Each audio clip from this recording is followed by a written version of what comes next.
पूजनीय संत समाज, धर्म प्रेमी बंधुओं, श्रद्धा मूर्ति देवियों, आज हम सद्गुरु कबीर के संदेशों में चर्चा करते हैं कर्म सिद्धांत पर। कैसे हमारे कर्म हमें सुख दुख के रूप में मिलते हैं वापस आकर के। जब हमारे कर्म ही सुख दुख के रूप में आते हैं तो अच्छे कर्म हम क्यों ना करें, क्योंकि अच्छे कर्म का परिणाम अच्छा होता है, बुरे कर्मों का परिणाम बुरा होता है। हम बुरा नहीं चाहते हैं, दुख नहीं चाहते हैं, पीड़ा नहीं चाहते हैं, समस्या नहीं चाहते हैं। तो इस विचार से, इस सिद्धांत से हम अच्छे कर्म करें ताकि हमें अच्छा मिले। ये वर्तमान में देखा भी जाता है, जो कुछ दिया जाता है वो वापस होकर मिलता है। उतना ही नहीं, कई गुना होकर के मिलता है, बढ़ चढ़ कर के मिलता है। सद्गुरु कबीर कहते हैं, किसी ने हमको गाली दिया तो वहीं पर सह लें, शांत रहें। आवत गाली एक है, उल्टत होए अनेक। अब उस गाली को हम दोहरा देते हैं, अनेक गालियां हो जाती हैं। इसलिए जब जीवन में हमें सुख चाहिए, शांति चाहिए, ये मानव जगत ही नहीं, प्राणी मात्र की पुकार है, सब सुख चाहते हैं। तो भाई सुख के लिए हम अच्छे कर्म करें। रामायण में बहुत सरल साखी है, कर्म प्रधान विश्व रच राखा, जो जस करहि सो तस फल चाखा। कर्म प्रधान है, तो कर्मों को हम प्रधान मान करके, उसकी प्राथमिकता दे करके हम अच्छे अच्छे कर्मों को करें तो अच्छे अच्छे परिणाम उधर से आना चालू हो जाते हैं। तो इस पर हम विचार करें। उसके लिए सद्गुरु कबीर कहते हैं, बहुत व्यापक उदाहरण देते हैं। हमारी भारतीय परंपरा का जो काव्य रामायण है, उन पात्रों को राम का उदाहरण देते हैं, महाराज राम का, महाराज कृष्ण का उदाहरण देते हैं, और रामायण के सभी पात्रों का उदाहरण देते हैं। वे कहते हैं, आपन कर्म न मेटो जाई, आपन कर्म न मेटो जाई, कर्म का लिखा मिटे धोकट से, जो युग कोट सिराई। ये लंबा पद है, इसी में उद्धृत किए हैं कि राम की शादी जब हो रही थी, उनका विवाह हो रहा था, उनके विवाह का शोधन बड़े बड़े विचारक, ज्ञानी, विद्वान, ज्योतिषाचार्य, भविष्यवक्ता सब आए थे। क्योंकि महाराज राम का विवाह था, कोई सामान्य नहीं था, राजा के लड़के का विवाह था। और फिर जो जिसके साथ विवाह होने वाला था वो बड़े राजा, जनकपुर की वो रानी थी, राजकुमारी थी। तो ऐसे दोनों राजाओं के बीच में एक रिश्ता जोड़ने वाला था। तो उसमें बड़े बड़े विद्वान, शोधक आए, विचार करने वाले आए, एक एक जीवन के पहलू पर विचार किए। फिर भी उनके जीवन में देखा जाए तो बचपन से अंत तक जीवन दुखमय रहा। राम की कहानी दुख भरी कहानी मुहावरा बनकर रह गई। महाराज कृष्ण के जीवन में जन्म से लेकर अंत तक कैसे उनका पालन पोषण, जन्म हुआ, कैसे कैसे राजाओं से झगड़े हुए, क्या क्या सब हुआ, कितनी समस्याओं से घिरा है। फिर अंत में ज्ञानियों ने महापुरुषों ने क्षमा नहीं किया, जैसा का तैसा कहा कि महाराज राम के जीवन का बदला महाराज कृष्ण जब अपने जन्म में पाए, बहेलिया द्वारा मारे गए। तो इस तरह से सब अपने अपने कर्मों का फल भोगते रहे। कर्म ही प्रधान है। तो भाइयों, कर्म को हम सुधार करें। कहीं किसी देवता को मनाने की जरूरत नहीं है। अलग से हमें कोई प्रसाद, लड्डू, बतासा चढ़ाने की जरूरत नहीं है। कहीं भीख मांगने की जरूरत नहीं है। तमाम हमारे देश में तो पुरा काल से 33 करोड़ देवी देवता यहाँ पर थे। जब हमारा देश आजाद हुआ सन 47 में, उस समय की जनगणना हुई थी तो देश में 32 करोड़ जनसंख्या थी। 33 करोड़ देवी देवता थे। 1 करोड़ देवी देवता ज्यादा ही थे। सोचो जरा, ऐसे देवताओं की भीड़ में, और ये जैसे तैसे नहीं, जैसा कि देवताओं का वर्णन है, दुश्मन को भस्म कर देने वाला, पहाड़ को उठा के फेंक देने वाला, आकाश पाताल एक कर देने वाले, अंतर्यामी सब हैं और कण कण में सब देवी देवता विराजमान रहते हैं। इनसे जो मांगो वही मिल जाता है। अग्नि से प्रकट हो जाते हैं देवता। कैसे कैसे बातें बताई गई। कुछ असंभव नहीं है इन देवी देवताओं से, लेकिन इनके सबकी रहते हुए देश की ऐसी फजीहत हुई, दुर्दशा हुई। यहाँ के बहन बेटियों के साथ, यहाँ के रस्मों रिवाज के साथ, मंदिर के साथ, देश की तमाम संपत्तियों के साथ इतनी दुर्दशा हुई। नर नारी बच्चे बूढ़े सब तबाह कर दिए गए। यहाँ की संपत्ति लूट ली गई। जो देश सोने की चिड़िया कहा जाता है, सोने की चिड़िया क्या, सोने का कीड़ा ही बनकर रह गया। सारा लूट लिया गया। इन देवी देवताओं के रहते, तमाम पंडे पुजारियों के रहते, बाहर से थोड़े लोग दुश्मन आए, देश को रौंद दिए, सारा धन लूट कर चले गए। कुछ पता लता नहीं रहा इन देवी देवताओं का, इन पंडे पुजारियों का, विद्वानों का, ज्ञानियों का। सब मुंह बंद किए बैठे रह गए, छिपे रह गए अपने अपनी गुफाओं में। इसलिए हमें अपने कर्मों पर भरोसा रखना है। आज जिसके योग्य हम हो जाते हैं, अपनी योग्यता को हासिल करें। जिसके योग्य हम हो जाते हैं वही हमको मिलता है, वही हो जाता है। इसीलिए सद्गुरु कबीर के अनुयायी संतों में भी कहा है कि हमें कोई बाहर से दुख विपत्ति देने वाला नहीं है। कर्मों को अपने सुधारोगे भाई, तुम पर जुर्म है न ईश्वर खुदाई।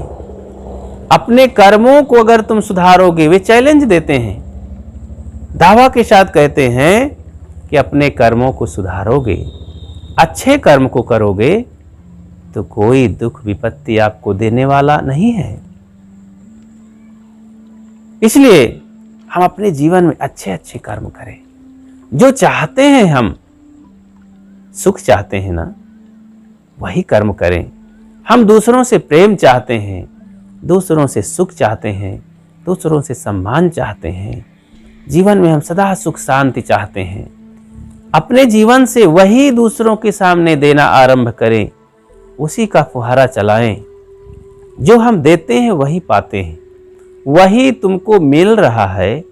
जो कि पहले से दिया उसी का फल सामने है, शुभ अशुभ जैसा किया। इसलिए सदैव हम अपने कर्मों पर ध्यान रखें, अच्छे कर्म करते रहें। हमारे इस धरती तल के जितने भी महान पुरुष रहे, चरित्रवान संत, बोधवान पारखी संत रहे, मानव के कल्याण के हित में काम करते रहे, उनके पास करुणा थी, ईमानदारी से काम किए, वे सब यही बताए कि नियमों पर चलो, तुम मनुष्य हो, तुमसे बढ़ करके इस धरती पर और कोई नहीं है। अपनी मनुष्यता को उद्घाटित करो, इनके गुणों को सामने लाओ। ये गुण ही तुम्हारी संपत्ति हैं, ये गुण ही, ये सद्गुण ही तुम्हारे सुख दुख के दाता हैं। सद्गुरु विशाल देव कबीर परंपरा में महान मूर्धन्य मुक्त पुरुष हो गए। सद्गुरु विशाल देव वे कहते, सद्गुण साथी जीव के, जहां चोर मंगमांझ, आयु भर रक्षा करे, जब तक अंत न साँझ। पूरा जीवन ये हमारे सद्गुण सदाचार ही हमारी रक्षा करते हैं, और जो दुर्गुण हैं, पाप हैं, हमारे पीछे वे लगे हैं ताक में और दुख पर दुख देते हैं। इसलिए बंधुओं, सदैव पाप कर्मों से बचें, जीवन में पुण्य बढ़ाएं। ये जीवन के पुण्य हमारी रक्षा करते हैं, छाया की तरह बनकर के छाया देते हैं, सुख शांति देते हैं, हंसी खुशी देते हैं, सोते जागते हमारी रक्षा करते हैं। लोक परलोक में यही असली साथी होते हैं। इसलिए सदैव धर्म की ओर, पुण्य की ओर, अच्छे कर्मों की ओर, ये मानव जीवन, यही मानवता है। अच्छे कर्म करने, अपने कर्तव्य कर्मे, अच्छे अपने कर्तव्य ही धर्म है और धर्म ही कर्तव्य है। हमको कहीं भटकना नहीं है कि धर्म कहीं अलग से होता है। अरे ये मानवीय जीवन को ढंग से जीने वाला ही धर्म करता है और उसी को कर्तव्य निभाना कहते हैं। कर्तव्यों को नहीं जानेंगे तो धर्म को भी नहीं जानेंगे, धर्म को नहीं जानेंगे तो कर्तव्य भी नहीं करेंगे। इसलिए सदैव हम हमारे कर्तव्य क्या हैं भौतिक जीवन में, जहाँ हम जीते हैं, जहाँ पलते हैं, जहाँ ये निर्वाह करते हैं, माता पिता भाई बंधुओं के साथ, अपने मित्रों के साथ, पड़ोसियों के साथ क्या हमारा कर्तव्य है, कैसे व्यवहार होना चाहिए, ये हमें पता हो जाए तो फिर धर्म क्या है इसको समझने में देरी नहीं लगेगी। इसलिए इस बात को समझें, सदैव अपने कर्तव्य में लगे रहें, जो हमारा कर्तव्य है उसे निभाते रहें। फिर मन में खुशियों की लहर आती है, सोते जागते आनंद आनंद, तीनों लोक मानो फिर सुधर जाता है हमारा। तो कबीर साहब का कथन है, कबीर मन निर्मल भया जैसे गंगा नीर। इन अच्छे कर्तव्यों से मन निर्मल होता है। मन को धोने के लिए, मन का दाग धोने के लिए, मन में स्वच्छता लाने के लिए, निर्मल बनाने के लिए हमें अच्छे अच्छे शील दया का पालन करना होगा, सद्गुणों पर चलना होगा, अच्छे कर्तव्य करने होंगे, प्राणी जगत के साथ अच्छे अच्छे कर्तव्य करने होंगे, तो मन अपने आप निर्मल हो जाएगा। कबीर मन निर्मल भया, कैसे उदाहरण देते, जैसे गंगा नीर। सदगुरु कबीर के जमाने में गंगा के समान और नदियों का जल नहीं था, क्योंकि कुछ ऐसी गुणवत्ता थी गंगा में, ऐसे पर्वतीय क्षेत्रों से, ऐसे जंगलों से होकर वो निकलती थी। कुछ में शारीरिक और पर्यावरण संबंधी बहुत कुछ अच्छाइयाँ थी, साफ स्वच्छ जल था। तो उदाहरण देते हैं, जैसे गंगा नीर, जैसे गंगा का पानी होता है साफ स्वच्छ, वैसे हमारा मन साफ स्वच्छ हो गया तो फिर पीछे पीछे भगवान ईश्वर परमात्मा सुख शांति जिसे कहते हैं, हमारे जीवन का सुख ही भगवान है, परमात्मा है, स्वर्ग है, वैकुंठ है, अलग से कहीं खोजने की जरूरत नहीं है। और ये सुख शांति मिलेगा कैसे? अच्छे कर्तव्यों से। और अच्छे कर्तव्य हमारे मन में सुख शांति लाते हैं। तो जैसा हम करते हैं वैसा हमारे सामने सुख दुख के रूप में आता है। तो क्यों ना हम अच्छा करें, अच्छा बीज क्यों ना बोएं? जब अच्छा चाहते हैं तो बोते समय बीज को क्यों निगरानी न करें, क्यों उसकी देख रेख परख क्यों ना करें? बोते समय तो हम बीज को परखते नहीं, करते समय कर्म पर ध्यान नहीं देते हैं, हमारे कर्म कैसे हैं, ये पाप कर्म है कि पुण्य कर्म है, हमें ये सुख देंगे कि हमें ये सुख देंगे, दुख देंगे, इसका परिणाम भी हम नहीं देख पाते हैं। फिर जब सामने वो दुख के रूप में आता है, हमें कष्ट मिलता है, विपत्ति के रूप में आता है, तो हम फिर ईश्वर परमात्मा, गुरु, संत, भक्ति, धर्म, कर्म पर दोष देते हैं कि कुछ नहीं है, धर्म, कर्म, ईश्वर परमात्मा कुछ नहीं, गुरु, संत, भगवंत कुछ नहीं। हम मूढ़ बन के रह जाते हैं, तो पागल हो जाते हैं, अपनी नैतिकता को ही छोड़ बैठते हैं। ऐसा ना करें, सदैव आस्था बनाए रखें, पवित्र कर्मों की ओर बढ़ते चलें, सदैव मन प्रसन्न रहेगा, आनंदित रहेगा, मन शांति, वैकुंठ, स्वर्ग में रहेगा। एक उदाहरण से समझें। एक बहुत ही अच्छे संत, देखने में बड़े अकिंचन थे, भिक्षावृत्ति से अपना जीवन निर्वाह करते थे, शांति से रहते थे, भजन करते थे, कोई उन्हें चिंता परवाह नहीं थी। जाते थे गांव में, 2-4 घरों में भिक्षाटन कर लेते थे। उनका नाम था रैसा संत। रैसा रैसा गांव के लोग कहते थे। जब गांव में जाते तो एक गीत, एक शब्द उच्चारण करते थे भिक्षाटन के लिए, ताकि लोग सुने और मुझे आकर दें कुछ खुराक, 2 खुराक भोजन, सूखा और बना बनाया भोजन के रूप में जो भी हो। गली गली रैसा गोहरावें, जैसा करे सो तैसा पावें, सांझे दे सकारे पावें, पूत भतार के आगे आवें। ये गीत गाया करते थे। गली गली रैसा गोहरावें, जैसा करें सो तैसा पावें, सांझे दे सकारे पावें, पूत भतार के आगे आवें। ऐसा रोज कहते, 2-4 बार पुकार करते, लोग आकर दे देते कुछ भोजन, खुराक, 2 खुराक लेकर आते अपनी कुटिया में, खा करके भजन करते, मग्न रहते। एक दिन की बात, उसी गांव की महिला, जहां गुरु रैसा, संत रैसा जाते थे भिक्षाटन के लिए, उस महिला के, उस औरत के पति और पुत्र परदेश कमाने के लिए गए थे। तो अक्सर जब जाते तो उसका घर पहले ही पड़ जाता। वो जरा अधार्मिक महिला थी, संतों का विरोध करती थी, वे धर्म कर्म में आस्था नहीं रखती थी, संत को देखकर जल भुन जाया करती थी। संसार में यही दशा तो है।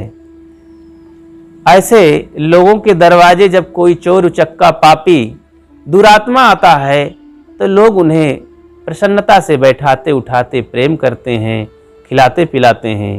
लेकिन पवित्र आत्मा संत गुरुजन के रूप में जब आ जाते हैं, देख करके ही लोग ऐसे जल भुन जाते हैं और कुछ ना कुछ कुवाक कटु कुठार बोलते हैं।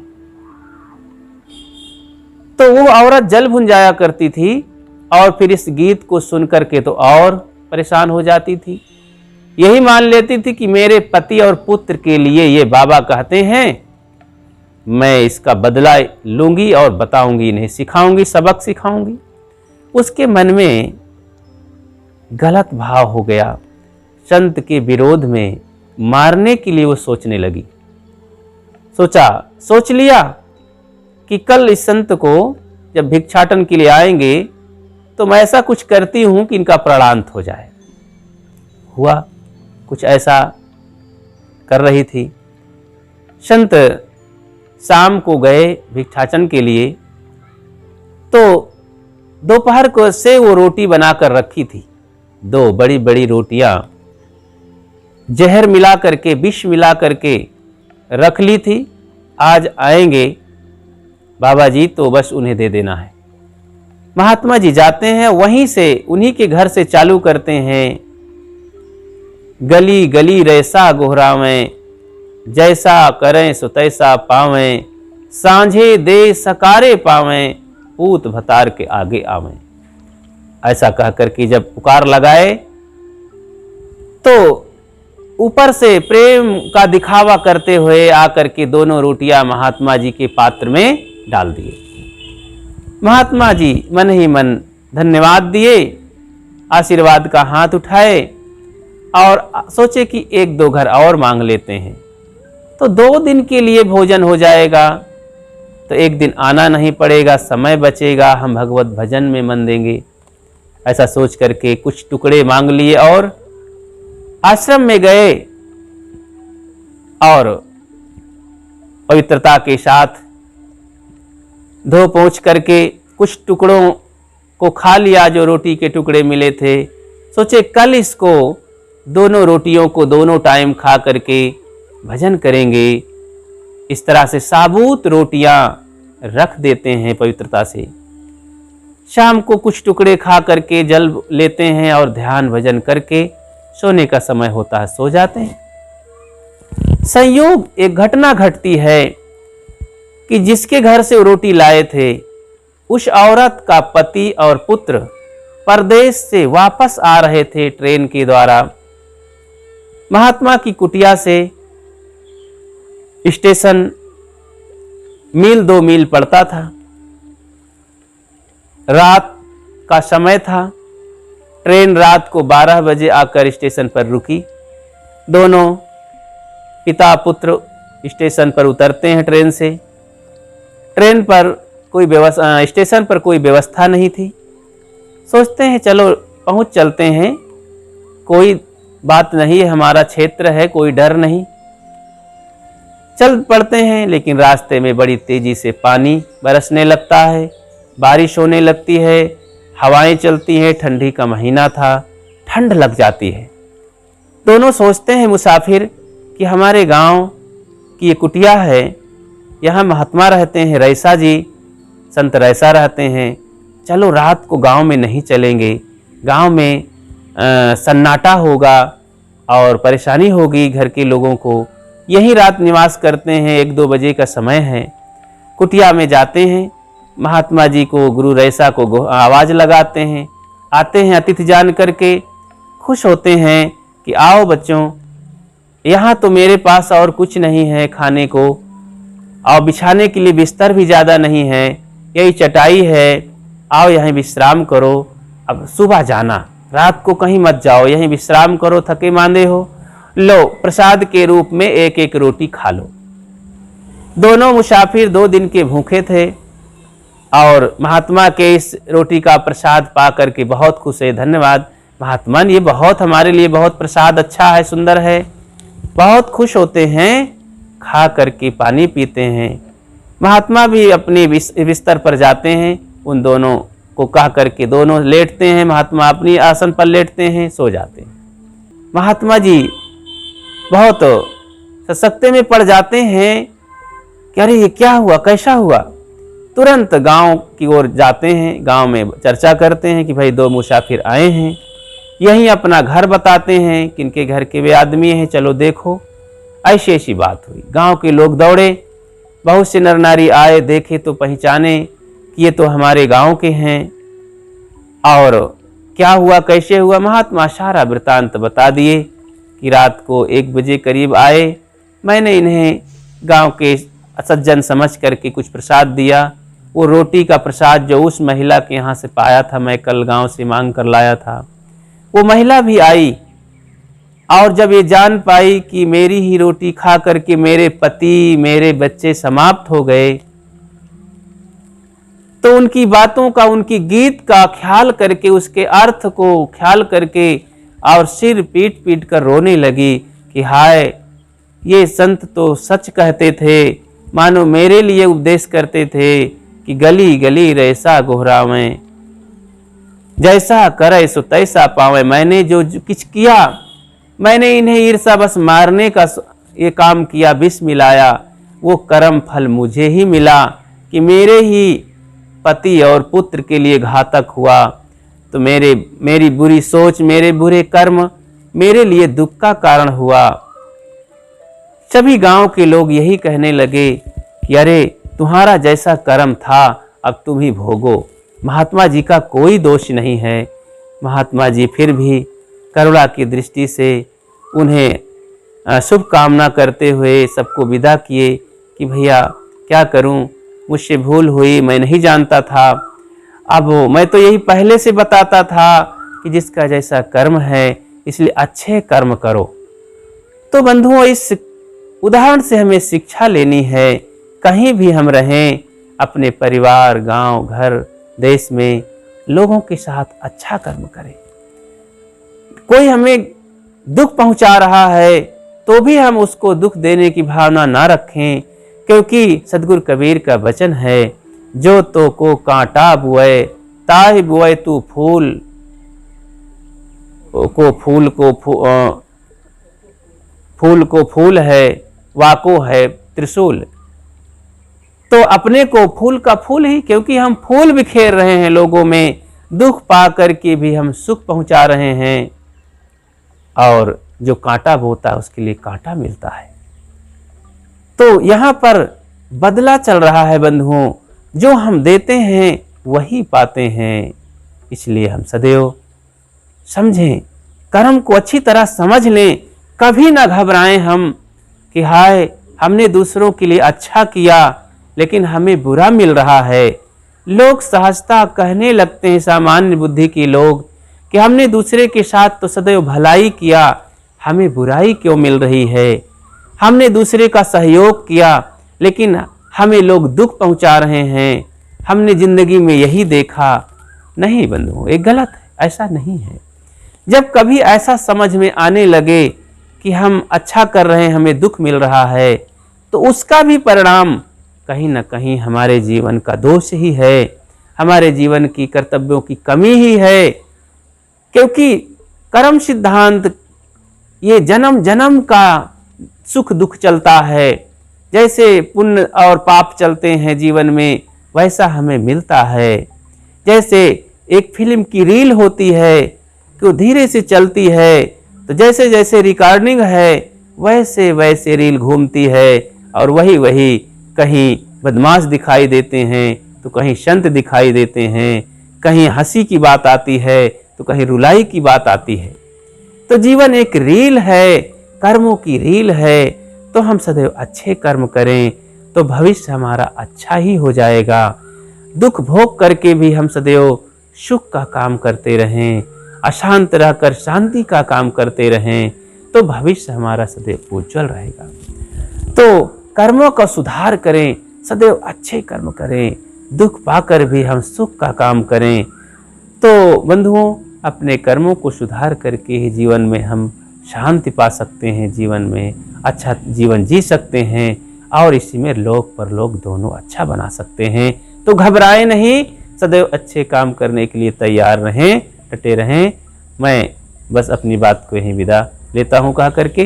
बोलिए सद्गुरुदेव की जय।